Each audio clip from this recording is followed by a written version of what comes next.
Hola a todos los oyentes de Hablemos de Otra Cosa, soy Tamara Raceo de Periodismo Feminista.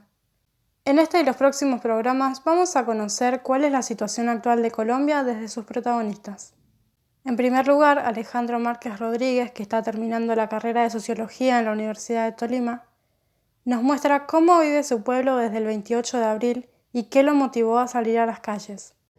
Bueno, para poder comprender la situación actual del país, ¿no? La situación actual de Colombia y un poco el levantamiento popular, si se quiere llamar de esa manera, yo creo que es necesario abordar tres puntos que nos ayuden a comprender no solamente que las razones no son nuevas, sino que por el contrario tienen un trasegar histórico bastante importante, pero que también el trato que le ha dado el gobierno de Iván Duque, pues no ha sido un trato en términos del derecho, del respeto al derecho internacional humanitario ni de la constitución política de nuestro país, ¿cierto?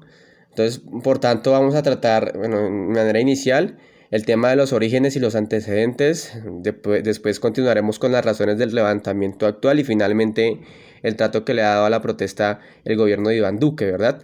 Lo primero que hay que decir es que en Colombia esta situación no es nueva.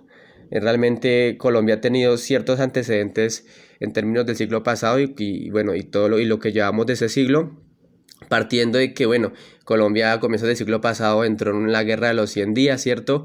La guerra de los 100 días, luego con el asesinato de Jorge Eliezer Gaitán, el Bogotazo que al menos en la historia popular del país, ha afectado mucho no solamente a las generaciones pasadas, sino a las generaciones actuales, ¿no? Partiendo de que es un antecedente muy importante con la muerte de Gaitán, pero también con lo que conlleva después la muerte de Gaitán, ¿no? La creación de las nuevas guerrillas. La creación de las nuevas guerrillas, bueno, unas formas de protesta bastante actualizadas en términos no solamente de las consignas, sino también en términos de cómo se lucha, ¿no? Y también, bueno, el levantamiento de 1977, con el levantamiento pues que se conoció como el paro cívico nacional, que fue un paro también bastante importante y que marca la historia de la protesta social del país. Y bueno, y diversos acontecimientos que han llevado a que la gente crea que en efecto hay esperanza, ¿no? Y a que la gente crea y se convenza, basada en la constitución política del país, que la protesta es un derecho fundamental y debe ser respetada por encima de cualquier otra razón, al menos en términos de conmoción social, que es lo que ha planteado el gobierno. Con esos antecedentes del siglo pasado, hay que comprender que a comienzos de este siglo se dieron más o menos en 2003, 2004, lo que fue, bueno, el paro campesino. Se han dado el paro campesino. También en el 2014 se dio lo que fue la MANE, la Mesa Amplia Nacional Estudiantil, que fue un proceso liderado por el movimiento estudiantil particularmente, donde se le hacen al gobierno nacional de entonces, que era el de Juan Manuel Santos, se le hacen ciertas exigencias que pues en efecto no son cumplidas tampoco, y los paros que vienen más o menos de entre 2008, 2009 y 2008, 2018, 2019, y bueno, particularmente ese estallido, más bien ese momento fuerte que se dio el año pasado, el 2020, con la muerte de un joven abogado en Bogotá, que llevó a que la gente saliera a las calles, iniciara una revuelta que duró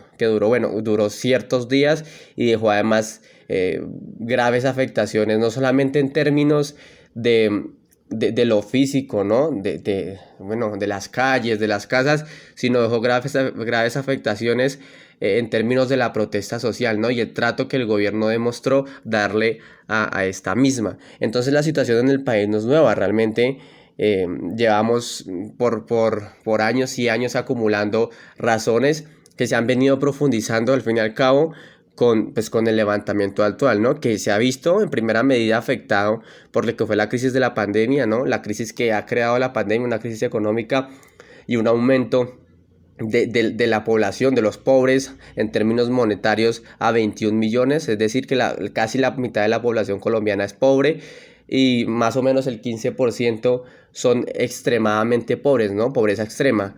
Entonces eso ha llevado a bueno, a que la gente no tenga otra opción y a que la gente diga como, bueno, pues las calles son una opción y la vamos a tomar, ¿cierto? La vamos a tomar porque nos estamos muriendo de hambre, porque los derechos básicos se han aumentado de manera progresiva y porque, pues en efecto, no tenemos nada que perder. Ya la esperanza de pensión en el país es bastante corta y bueno. Finalmente, estas razones que se plantean y que vienen no solamente históricas, sino que ha profundizado la crisis de la pandemia, se han visto pues afectadas de manera directa por la reforma tributaria, ¿no? Una reforma tributaria que hay que decir ya cayó, pero que de manera directa afectaba a las clases a la clase media, a las clases más populares, a la clase popular, estratos 1, 2 y 3 del país.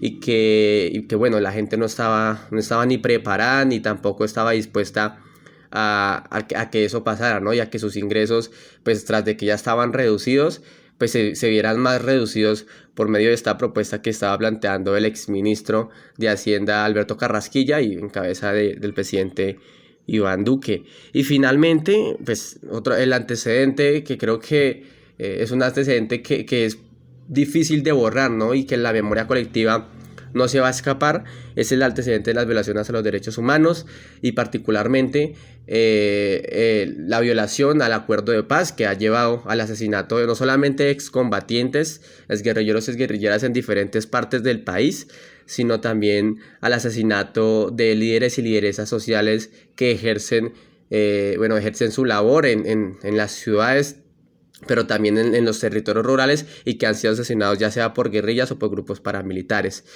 Pasaba Alejandro Márquez Rodríguez. Uno de los colectivos que dice presente en estas movilizaciones es el de personas con discapacidad. Les compartimos su participación en una de las marchas y agradecemos a Lucy Higuera Farfán por el material. Compañeras y compañeros, más de 3 horas y media de pie bajo el sol, marchando por nuestra dignidad, nuestros derechos, las mujeres con discapacidad, presentes en el paro nacional. Gracias a quienes nos apoyan, gracias a quienes se pusieron la camiseta. Aquí está Maribel Cudris acompañándonos, Jacqueline Sánchez, Rubí Garcés, Olga Rocío Chaparro, Esmeralda, gracias. Seguimos cansados, con sed, pero seguimos. Todavía hay gente que se atreve a decir que es que vinimos poquitos. ¿Qué tal el descaro? ¿Qué tal el cinismo? Pero bueno, seguimos por la paz y la inclusión de las personas con discapacidad. Presentes. La discapacidad en las calles. Por la vida, por la paz. La discapacidad en las calles. Por la vida, por la paz. Hola, soy Tatiana Rodríguez, desde el corazón de Paz, Bogotá, Colombia. Mujer con discapacidad visual. Estamos marchando en paz por nuestros derechos, la renta básica, la fin del protocolo facultativo, el Tratado de Marrakech, derecho a la educación y a la salud. En paz, no queremos que la discapacidad sea usada como arma de guerra. No queremos que tuiteros, influencers, periodistas sigan usando nuestra discapacidad como algo agresivo. Somos sordos, somos ciegos, no somos mudos y no nos quedamos quietos ante la realidad de nuestro país. Queremos una garantía de derechos. Estamos marchando en paz. Bogotá, Colombia, presente en el paro nacional. Mujeres y hombres con discapacidad. La discapacidad en las calles, por la vida, por la paz. La discapacidad en las calles, por la vida, por la paz. Listo, ese es. En las próximas emisiones de Hablemos de otra cosa, seguiremos escuchando más testimonios desde Colombia. Recuerden que pueden encontrar nuestros episodios en iVoox y YouTube, y a nosotros como Periodismo Femidisca pueden leernos en periodismofemidisca.blogspot.com, seguirnos en Facebook e Instagram como Periodismo Femidisca o suscribirse a nuestro canal en YouTube. Hasta la próxima.